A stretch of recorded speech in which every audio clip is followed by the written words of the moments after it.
And now, let's do some fan questions. Yo, what's up, Chael? My question is, do you think over time your chin gets weaker no matter what, just from sparring in the gym and shit like that? Sometimes when I be sparring, I feel like, damn, I'm taking a lot of these shots, even though they're not painful. What if that's slowly making my chin weaker? Let me know what you think, bro. Yeah, oh, definitely. So this was this was not believed by people for the longest period of time. You would have MMA guys that would spar in MMA gloves.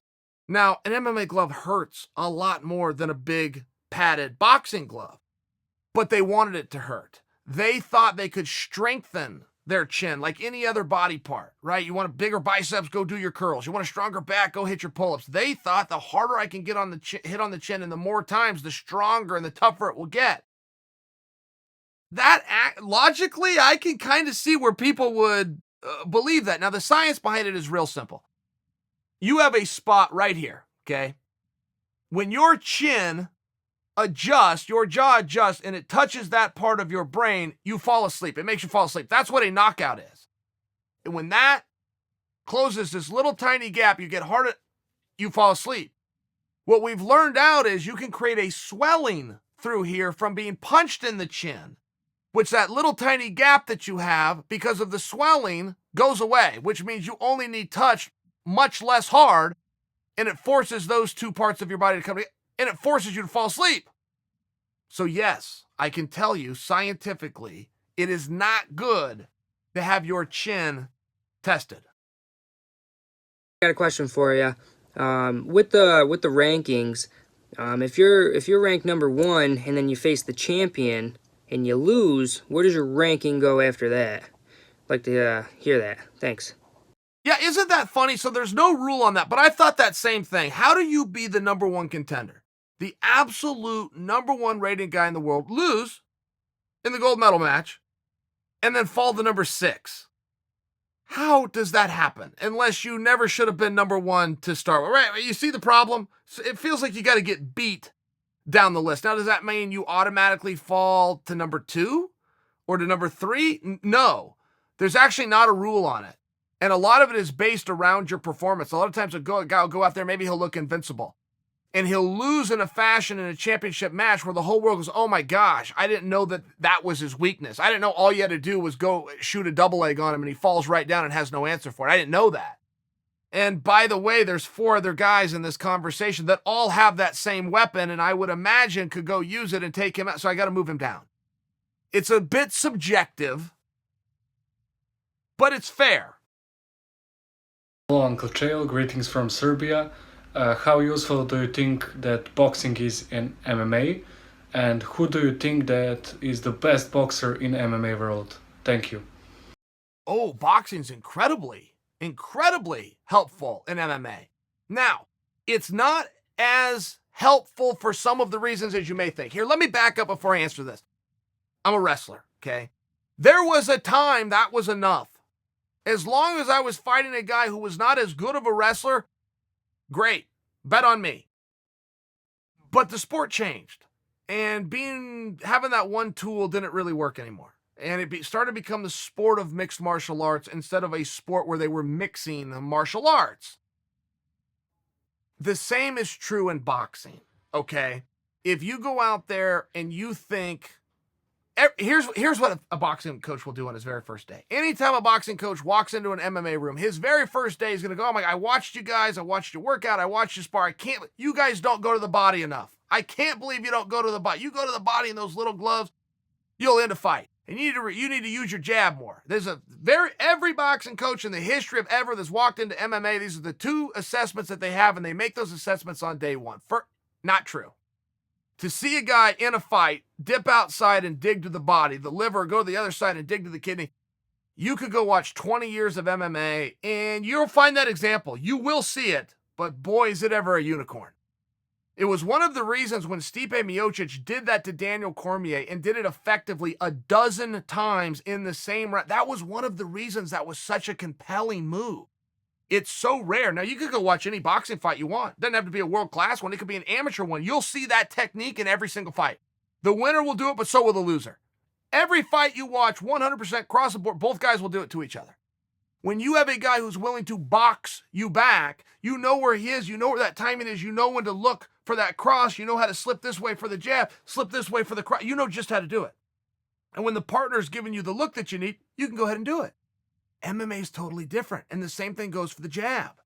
You could go watch 20 years of MMA fights, and yeah, you will see a fight or two that it was controlled by the jab. George St-Pierre versus Josh Koscheck Part 2 comes to my mind, or off the top of my head. But it's a unicorn. It's very rare, and the reason for that is when you're in those little gloves, every time you throw a jab, you are now open. You are now open for a kick, you are now open for a counter, and you are now open for a tackle. So you're risking a lot. There's a big risk in just trying to measure somebody, in trying to control the fight, and trying to set the guy up.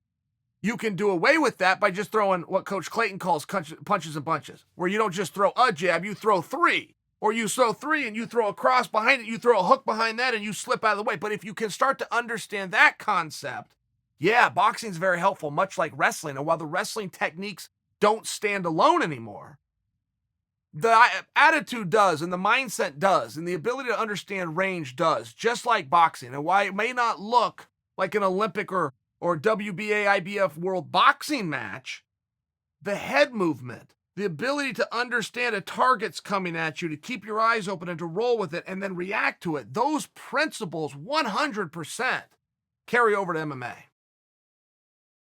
Hey, Chael, big fan. Love your videos, man. Okay, so my question is this. Conor McGregor has been in the news a lot lately. You know, people are saying he might fight Frankie Edgar, he might fight Gaethje, and he might fight the winner of Khabib and Tony next year. And I was wondering if you think he is capable of beating the top lightweights in the world. You know, by that I mean Khabib and Tony. And he just simply wasn't prepared enough in the Khabib fight. Or if you just think he doesn't have what it takes to beat those top guys. Thanks. Well, so here's the thing. Okay, we don't get better at something by not doing it, period. Conor lost to Khabib decisively. Khabib continued to do it. Conor did not. So to make believe that Conor not only closed the gap with Khabib, but then surpassed him is silly. Is it impossible? No. It is silly to logically come to that conclusion.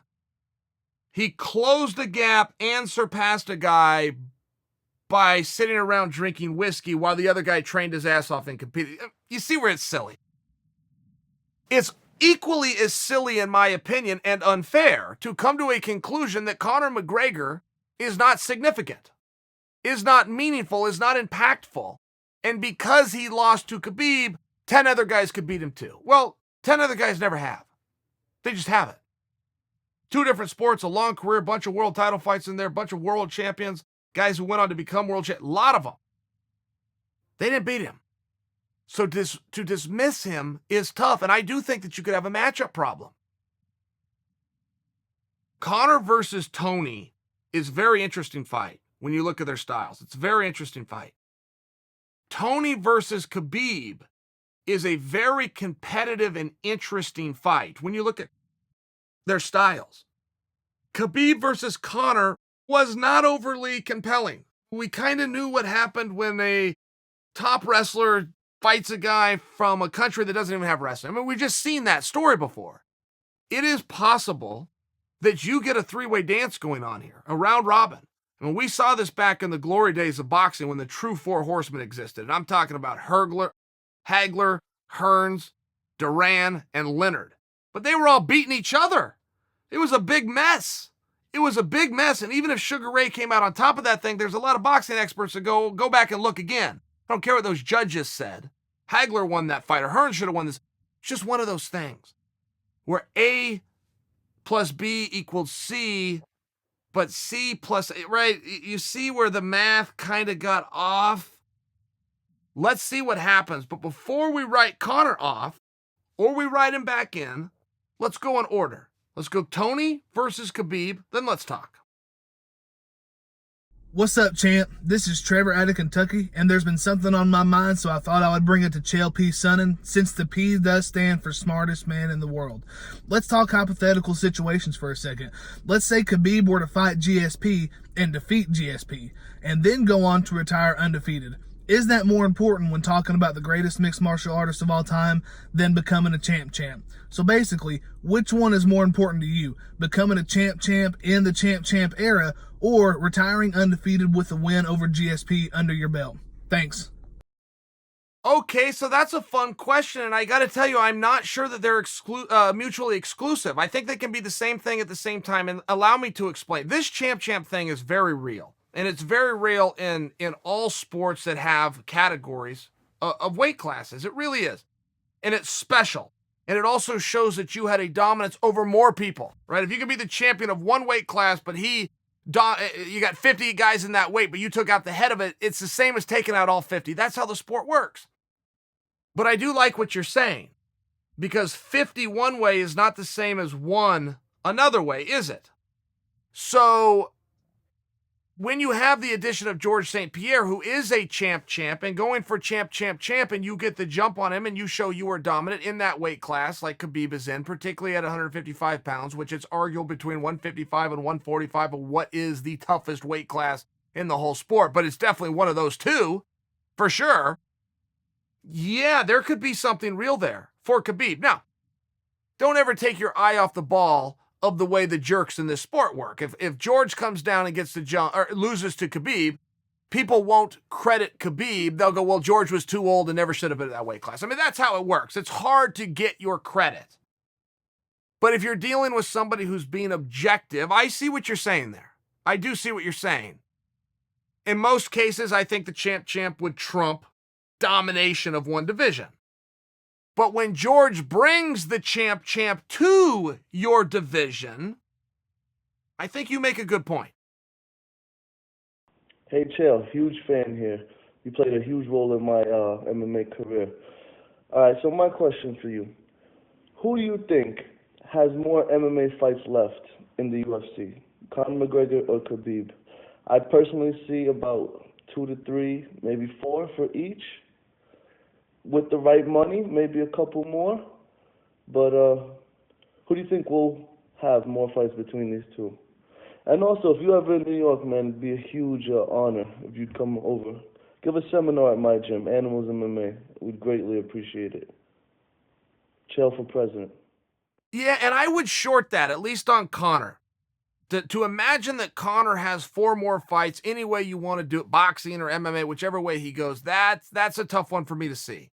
Only because over history, in the short term, I mean, I think he's only fought 1 time in 2 years. So, at least MMA. So that would be hard for me to imagine that Conor's got 4 more times at bat in him. I do think you're real close on that number with Khabib. Either way, I would predict that Khabib has more fights, but I think 4 for Conor is pushing it. I think that 6 for Khabib is pushing it. But 3 to 4 is very realistic, and even he is saying I have 2 left. For sure I have 2 left. I'm going to get done with Tony, and I'm going to whip Conor's ass one more time. One thing we know about Khabib is we can take him at his word. His cross is like a freight train. He moves just like a dancer. Before you ask a question, he already knows the answer.